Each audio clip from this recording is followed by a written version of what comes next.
না, আমি তোমার জন্য এতটুকু তো করতেই পারবো। সাংজি ওখান থেকে দৌড়ে চলে যায়, কিন্তু তখন সে দেখতে পায় যে সাংজি খাবারের দাম দিয়ে গেছে। জাওশু এটা দেখে মনে মনে অনেক খুশি হয়। ফুজাং এর যেহেতু জন্মদিন ছিল, তাই তারা সবাই মিলে তার জন্মদিন সেলিব্রেট করে। ফুজাং সাংজিকে পছন্দ করত, আর সে আজকে এখানে সাংজিকে প্রপোজ করতে এনেছিল। সাংজিটা বুঝতে পারে, তাই সে এখান থেকে তাড়াতাড়ি করে বের হয়ে যায়। আর তখন ফুজাংও তার পিছু যায়, যেটা দেখে রুইয়ের একদমই ভালো লাগে না। এদিকে ফুজাং সাংজিকে বলে, আমি ছোটবেলা থেকেই তোমাকে পছন্দ করি। তুমি তো জানো যে আমি তোমার সাথে একই হাই স্কুলে পড়ার জন্য অনেক পরিশ্রম করেছি। তুমি আমার প্রথম ভালোবাসা। সাংজি বলে, দেখো আমি তোমাকে শুধু আমার বন্ধু মনে করি, তো প্লিজ এসব বলো না। তোমাকে তো কিছু বলাও যায় না, কিছু বলার আগেই তুমি কান্না শুরু করে দাও। ফুজাং তখন সত্যি সত্যি কাঁদতে শুরু করে। তাদের কথা জাওশু শুনে ফেলে। জাওশুকে দেখে ফুজাং এখান থেকে চলে যায়। সাংজি জাওশুকে জিজ্ঞেস করে, তুমি কি লুকিয়ে লুকিয়ে আমাদের কথা শুনছিলে? সে বলে, হ্যাঁ, তুমি এখন হাই স্কুলে আছো, তুমি ডেট করতে পারবে না। সাংজি বলে, আমি ডেট করছি না, তুমি তো শুনেছো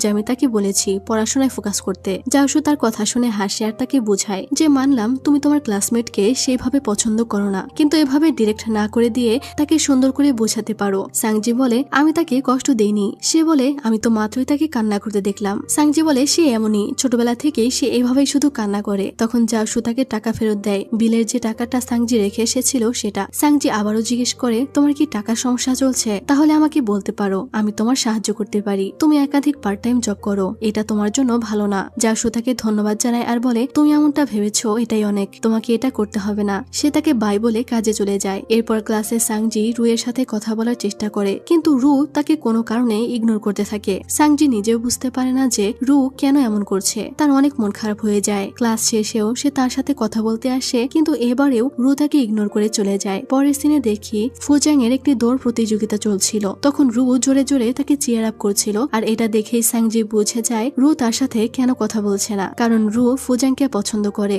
কিন্তু ফুজাং সাংজিকে পছন্দ করে। এরপর হাই জাম্প কম্পিটিশন শুরু হয়ে যায়, যেখানে টিচার সাংজির নাম দিয়ে দিয়েছে, তাই সে ভলেন্টিয়ারদের কাছে আসে। আর এখানে জাওশু আর ইয়ান ভলেন্টিয়ারের কাজ করছিল। তার ভাই তো তাকে দেখে না চেনার ভান করতে থাকে, আর জাওশু তাকে দেখে খুশি হয়ে যায় এবং তাকে গুড লাক দেয়। এরপর সাংজি কম্পিটিশনের আগে ওয়ার্ম আপ করছিল, তখনই জাওশু এসে তার মাথায় ক্যাপ পরিয়ে দেয় আর বলে, এতে রোদ কম লাগবে। তখন ইয়ান তার একটা ছবি তুলে নেয়। সাংজি ওটা ডিলিট করে দিতে চায়, তখন জাওশু ইয়ানের থেকে ক্যামেরাটা কেড়ে নিয়ে বলে, আমার বোনকে বিরক্ত করা বন্ধ করো। সাংজি ইয়ানকে বলে, শুনলে আমার ভাই কি বললো? ইয়ান বলে, তোমার ভাইটা আসলে কে? সাংজি তখন জাওশুকে দেখায়। এরপর সাংজি হাই জাম্পে 2 বার করে চেষ্টা করে, তবে সে পারছিল না। সে বারবার থেমে যাচ্ছিল। শেষবারের সময় সে জাওশুর দিকে তাকায়। জাওশু তার দিকে তাকিয়েছিল, তাই সে সাহস করে দৌড় লাগায়, কিন্তু এইবারে সে পড়ে গিয়ে ব্যথা পেয়ে যায়। ইয়ান দৌড়ে গিয়ে তাকে কাঁধে তুলে নেয়। তখনই টিচার জাওশুকে দেখে বলে, তুমি তো